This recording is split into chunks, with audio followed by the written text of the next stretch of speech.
You know, nothing says that I want to preserve the Austin brand more than supporting a multinational tech company like Uber and Lyft, which have shown nothing but blatant disregard for the concerns of our city. But I digress. We're not here to talk about that. We're here to talk about my socially and economically progressive campaign. You know, while selfish Steve Adler and low-energy Laura Morrison were out hobnobbing with the bureaucrats, I was giving free pedicab rides to the polls for early voting. And this is something that I plan on doing for the duration of this period. My name is Alex Strenger, and I am the front-running candidate to be the next mayor of Austin. I'm very excited to be here. And as many of you guys are aware, the corrupt establishment and bloodthirsty media are resorting to desperate measures in order to silence a true progressive like myself. I am the only candidate with a comprehensive plan to make Austin more affordable and reduce traffic. And yes, that plan goes far beyond building a dome and giving flamethrowers to our police. Our developers need to build their share of affordable housing units. And we will not give city-owned land away to a private California company who refuses to pay property taxes on the #1 designation for affordable housing here in Austin.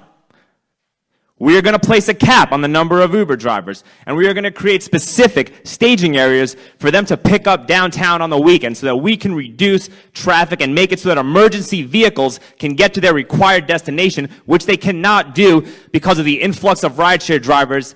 For the record, being an Uber driver is about the equivalent of getting a participation trophy in life.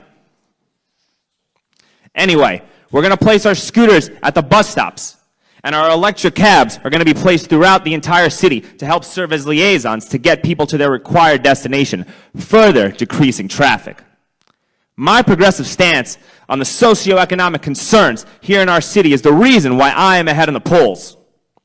You know, unlike Todd's Farm, we can't plant right-wing ideas like Code Next and pull them out of the ground 7 months later when we elect a new council. We need a land code that gives the people final say.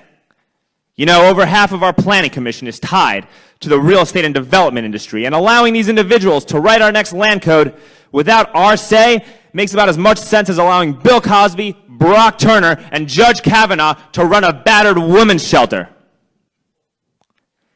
Also, there is no reason why we have such strict sound ordinances here in downtown Austin.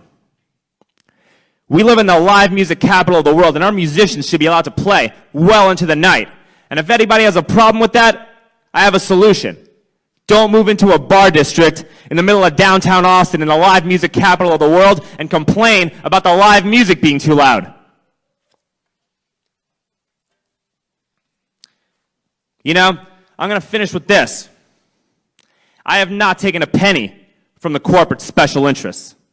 And I am here to work for you, the people of Austin. My name is Alex Strenger, and you can learn more about me by going to my website, www.strenger, formayor.com, and you can follow my socially progressive campaign on Instagram and Twitter at @AlexStrenger, and my Facebook handle is @StrengerForMayor. Please let me know if you have any questions. Thank you.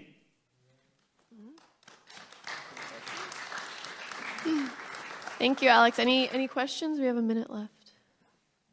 Alex, I have a question. Yes, sir. Do you think you would be a good mayor of Austin or the best mayor of Austin of all time? Your thoughts? Well, I'm very glad you brought this question up, and I think that it's pretty clear if you've been following my campaign and all of the progressive things that I've been establishing and advocating for, I will be the best mayor of all time for years to come. But that's really not for me to say. This is for you to decide, and I trust each and every one of you to make the right decision this coming election. Well, my choice is made. Yes, ma'am. I have a question. I'm Lottie Daly from Blackland. I'm all excited about affordable housing. So what is your plan for affordable housing and resettling some of the people that will run out of our city because the housing is not affordable? Okay, I'm very glad you brought this up. So A, our developers, we need to build the stated number of affordable housing units that they promise the city council, and these units need to be at 30 to 50% MFI. That's one thing. Furthermore, we do not need to be giving tax breaks and tax exemptions to, private California businessmen to build a soccer stadium on city-owned land when 40% of those taxes go to affordable housing. That being said, we also need to expand our transportation system. We need high-capacity transit, not only in central Austin, but in the outskirts as well. And we need high-capacity transit to service people in Del Valle, Bastrop, Kyle, Buda, Round Rock, all these places that many of our disenfranchised minorities are being pushed out of due to the Trumpian business deals levied by our current administration. As you are well aware, 19 bus routes got scraped in East Austin, predominantly disadvantaged Black and Hispanic areas, and, it doesn't take a task force on institutional racism to realize that that is a bad idea. Thank you, Alex.